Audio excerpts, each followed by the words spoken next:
વર્ષા ઋતુમાં સાયંકાળે વાદળાઓના ઘેરાવાથી આખી સૃષ્ટિ ઉપર ઘોર અંધકાર છવાઈ ગયો. ચારે બાજુ અંધકાર છે.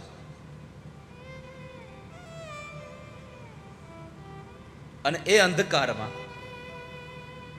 જ્યારે અંધકાર છવાઈ જાય ને, તમે જોયું છે પેલા અંધારામાં પેલા જીવડાઓ ઉડે, એમાં પેલા આજ્ઞા હોય, લાઇટ વાળા જીવડાઓ આપણે કહીએ છીએ, ખબર છે? જોયા છે કોઈ લાઇટિંગ વાળા પેલા જીવડાઓ? અંધારામાં એ પોતાનું તેજ પાથરે,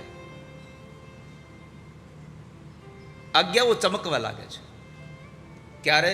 જ્યારે આકાશમાં ચંદ્ર કે નક્ષત્રો કે તારાઓનું તેજ હોતું નથી ત્યારે. ભગવાન વ્યાસે તો બહુ સરસ ઉપમા આપી, હમણાં ગુરુજીએ સંક્ષિપ્ત કર્યું એમને.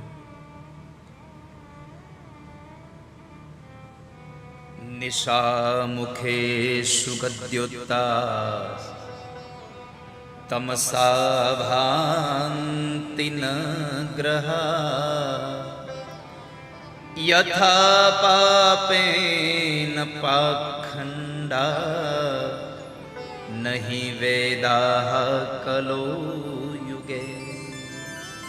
ભાગવતજીમાં ભગવાન વ્યાસે આ શ્લોકની સાથે જેમ વર્ષા ઋતુના વાદળાઓથી અંધકાર છવાઈ જાય અને આજ્ઞાઓ ચમકવા લાગે, એ જ રીતે કળયુગમાં પાપની પ્રબળતા હોવાથી પાખંડનો પ્રચાર થઈ જાય છે.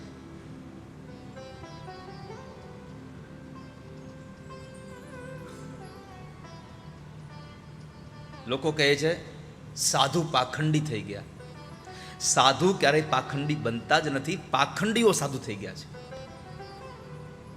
સાધુ પાખંડ હોય જ નહીં ક્યારે. પાખંડીઓ સંત થવા લાગ્યા છે, પોતે પૂજાવા લાગ્યા. અને આ સંસારમાં નરું સત્ય છે, દિખતા હૈ વો બિકતા હૈ. હા, જેમ પોતાનો પ્રભાવ પાથરે,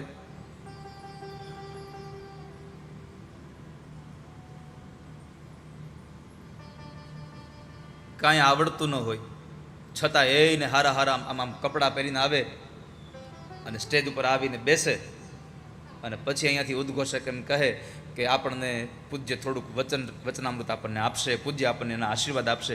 તો કે ના, અત્યારે મારે મૌન છે, મારે અત્યારે મૌન છે. એટલે લોકો કેટલું, ઓહો કેટલા જ્ઞાની છે, કેટલા તપસ્વી છે, એને એ ન ખબર હોય કે હાવ હમમ તંત્રાય હોય.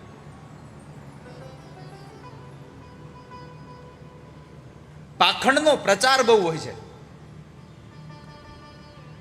અને કોણ જાણે ભગવાન હું કૃપા કરે છે, પાખંડીઓને એનો પ્રચાર કરવા વાળા મળી હોત જાય પાછા. પાખંડીઓને પ્રચાર કરવા વાળા મળી જાય.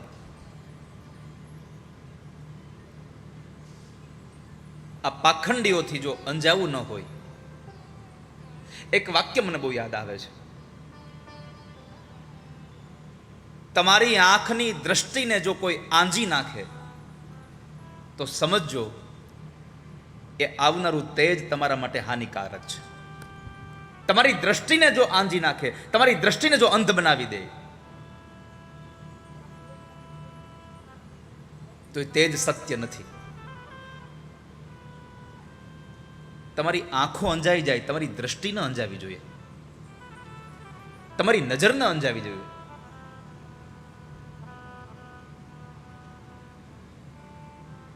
પણ જો આપણે ધ્યાન ન દીધું તો સમજી લેજો વાલા ભક્તજનો, આપણું બધું અંજાઈ જવાનું છે.